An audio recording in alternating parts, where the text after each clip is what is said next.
I have been watching Peacemaker, which if you like James Gunn stuff, it's pretty fun. Tim Meadows is in it, and he's got bird blindness, and he can't tell what the eagle is, bro. And every scene he's in, he steals the whole show. Like, he's made the whole second season for me. He's so funny in that shit. Man, I haven't seen Tim Meadows in anything.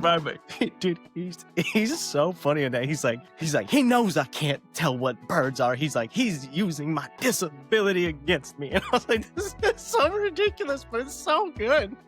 Bird blindness? I've never even heard of that. Dude, neither have I. And it's, dude, they play it just for jokes, and it's so funny.